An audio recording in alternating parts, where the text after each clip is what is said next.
Hi, welcome. How is everybody doing today? Right. Yeah. My name is Abi Falassi. I am the participation assistant and, to be honest, the life of the party at Almeida Theatre. I'll be doing this Q&A. I've got the wonderful Adrian Lester, Simeon Blake Hall, who is on the youth board. He's been part of the Young Company for ages, and he's also the assistant director on the show, and Mr. Danny Sapani. You guys good? It was amazing, honestly. Oh, thanks. Thank you. I think I've watched it like 4 times now. Wow, okay. Like, and I've seen like most of the iterations of the play, so it was amazing seeing that journey. I think one thing that really resonates with me is when Benny says he's not scared, he's angry, and I feel like I don't see myself physically on stage because I'm not a middle-aged man, but I saw myself in Louis when he was like, he's not scared, he's angry, and I just wanted to know what part of the play most resonates for you in that you just see yourself. For me, I mean, little slices of all of it, really. There's so much that is relatable. The music, I think there's a universal thing as well of just trying to always be as good as the image of yourself that you have in your head. Yeah. I think we all have that. We all have this picture and we think we're always trying to keep up with that image, that picture, attain and be, whatever that is. And I think Gil feels that strongly, but a little sliver of that I understood. Yeah, there were so many references. And also, Danny and I both have brothers who are close to us in age. So there's a connection there. So, yeah, lots of things. I think also that Lolita had written a play, you know, that really exploring men and their relationships, but very much I feel that she tapped into and honed into what she knew of Adrian and I when she conceived these characters, because she'd written it for us. And there are elements of, I mean, I think we could both play either part, but I think there are elements of us in those roles and what she's learnt about us. So she knows that I have a son. I've got 2 sons actually, but I have one teenage son and one younger son. And I think also coupling what she knew about us and what is going on in the world at the moment, and how to sort of touch upon those things and bring truth and currency without it overwhelming the story of these 2 guys and them getting to know each other. I think that's a really beautiful piece of sleight of hand on her part.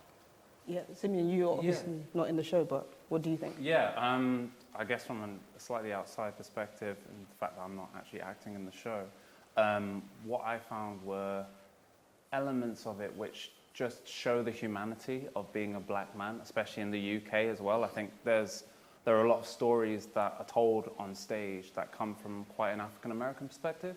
And I think what was beautiful about this play was that it showed, you know, the Windrush and like the diaspora within the play. And there are just elements that black people all over the world, you could argue, you know, remember phrases like, you know, twice as hard, you know, the camera's always looking in the wrong direction. Like Lolita she taps in these little lines which just go, oh yeah, I've lived that life. I know exactly, you know, what that means. And on top of that, just from a personal point of view, being of West Indian heritage, there's, when Gus comes in, obviously Gus isn't alive, but when the ghost of Gus comes in and you've got the suit and you've got the trilby hat, my grandfather used to dress really similarly. So when you see that moment, like, it really touches me personally, yeah.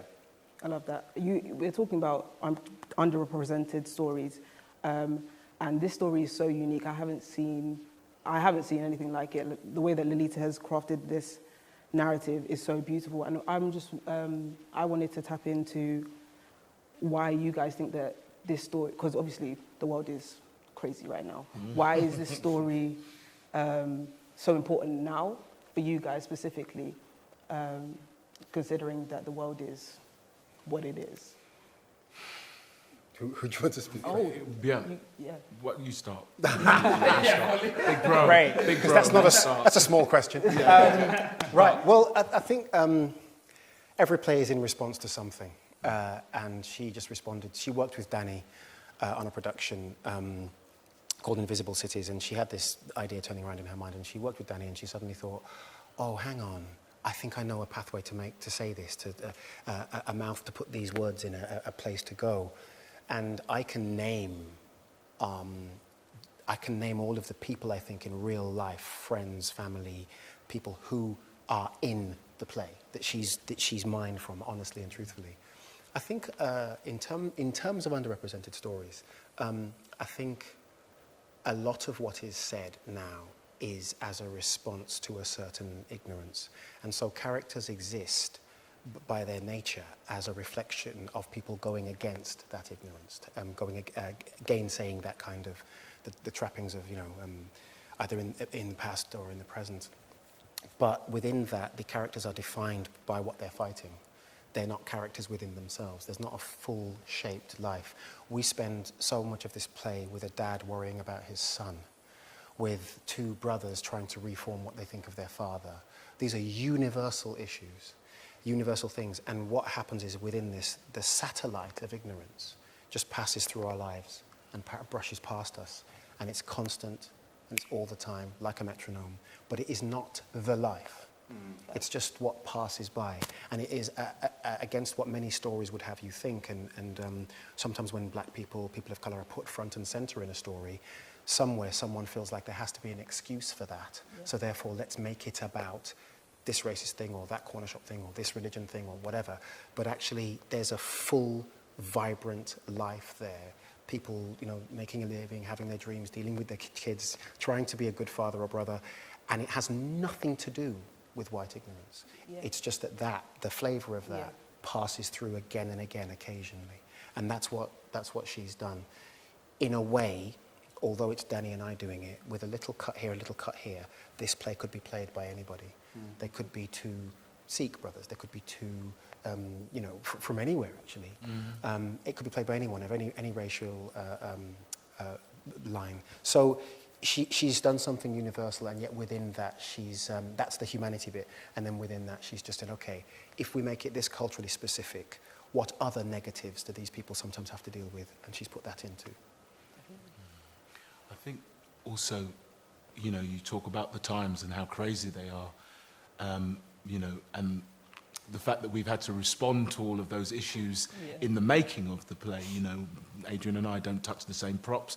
We don't even touch each other, not even a high five. We don't even shake hands, we haven't even shaken hands. We still haven't shaken hands in 4 weeks, which in itself is sort of it's a part of the story, and that's enabled us to almost, it sort of magnifies what is the heart of the piece, which is the love and connection between these two guys, the forming of that love and connection. And I think, what the COVID and the distancing and all of those issues magnify that issue, and make it certainly harder for us to express that love. But maybe you feel it even more because of that obstacle. And I think that central part of the story, love between two men that is neither romantic nor sexual, is just a reminder of how important love is. And that's the takeaway, I think, of these times. People are dying, and we're literally fighting for our own survival as a species, as a community, as families. That is one of the most important things that we can be expressing at this time. My cousin put it beautifully last night in a text to me, and he said, it's a reminder to pick up the phone more often. Yeah. That's it. It's just a little reminder. Pick up the phone more often and say hello. That's it. No, I was going to say, that's it. I mean, how do you top that? It's just, there's been so much that has happened, but it's all been an accumulation of things that have happened for years and years and years and years. And it feels like right now is a time where change may well be on the horizon. Do you know what I mean? Not just in British theatre, but in life as a whole. For people who are not, white, or do you know what I mean? Or from like a rich background, things like that. People are like rising up. And what I love about this play is it just touches on these moments. It touches on people like Louis, who, at one point I was Louis, feeling like, what's going on? The world's going to hell, and like nobody seems to be doing anything. And then you see that with the Black Lives Matter movement. You see that with what's happening with trans lives at the moment. Like, people are finally standing up for what they believe in, and forcibly pushing that change. And I think a play like this just, again, reflects the humanity, like we've been saying, of just people. Like, you don't have to be black, you don't have to be white. Like, there's something about connection. And even with a play like this, where we are socially distanced, where we can't touch each other, we're still able to present a bond that is so clear and so poignant at the same time. So that's why this play, for me, is so urgent and vital, and stories like this should be told. It's so true. I have to completely agree. I think that the idea of black love in all its capacities is just so beautiful, and often we are sort of pit against each other because, it's like twice the size, you have to be the top of your class. I remember hearing that, going top of your class, but you want to also support everybody. And I think that you guys have done an amazing job of showing a vulnerability that isn't often displayed on stage, especially with black male characters. So thank you. I know there are so many young black people that are part of our participation programs that are watching today, and I know that it's going to shift how they think that they have to write, have to create, all of these things, and all I can do is appreciate that from the bottom of my heart. Can I just say one final thing? Yeah, go ahead. There's just something about black joy on stage that we don't see. Yeah. We don't see it. We're always kind of the butt of a joke, or it's all about our trauma or things that have happened to us, rather than just living our lives. And a play like him, which isn't even written by a black person, by the way, but that just proves just, how universal these things are. These are the stories we want to tell. Thank you so much. Thank you guys for tuning in. I really appreciate you all staying to watch a Q&A with me and the guys. Please, if you want to check out anything we're doing with Almeida Participation, go onto our website, follow us at AT Participate on Twitter and Instagram, and yeah, we'll see you shortly.